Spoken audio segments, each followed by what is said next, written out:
வணக்கம். ஆகாஷ்வாணி புதுச்சேரி செய்திச் சுருக்கம் வாசிப்பவர் மஞ்சுளா. சீஷெல்ஸ் நாட்டின் தேசிய தினத்தின் பொன்விழா கொண்டாட்டங்களில் சிறப்பு விருந்தினராக பங்கேற்பதற்காக பிரதமர் திரு நரேந்திர மோடி இம்மாதம் 27 முதல் 29ஆம் தேதி வரை அந்நாட்டிற்கு அரசுமுறை பயணம் மேற்கொள்ள உள்ளார்.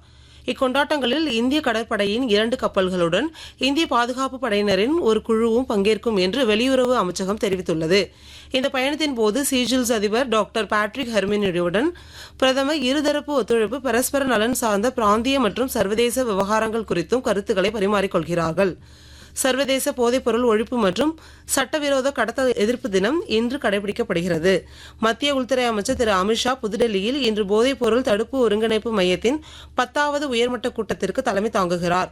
போதைப்பொருள் தடுப்பு பிரிவால் ஏற்பாடு செய்யப்பட்டுள்ள இக்கூட்டத்தில் மத்திய அமைச்சர்கள், மாநில அரசுகள் மற்றும் போதைப்பொருள் தடுப்பு சட்ட அமலாக்க முகமைகளின் பிரதிநிதிகள் பங்கேற்கின்றனர். இந்நிகழ்வில் போதைப்பொருள் தடுப்புக்கான தொலைநோக்கு ஆவணம் 2026-29 அமைச்சர் அமித்ஷா வெளியிடுவார்.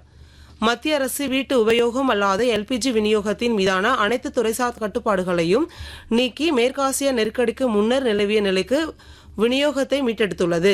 பெட்ரோலியம் மற்றும் இயற்கை எரிவாயு அமைச்சகம் தனது அறிக்கையில் நெருக்கடியின் தொடக்கத்தில் நிறுத்தி வைக்கப்பட்டிருந்த மொத்த எல்பிஜி விநியோகம் நெருக்கடிக்கு முந்தைய நுகர்வோர் அளவிற்கு 50% தளர்த்தப்பட்டுள்ளதாகவும் இது வர்த்தக மற்றும் தொழில் நுகர்வோருக்கு குறிப்பிடத்தக்க நிவாரணம் அளிப்பதாகவும் தெரிவித்துள்ளது.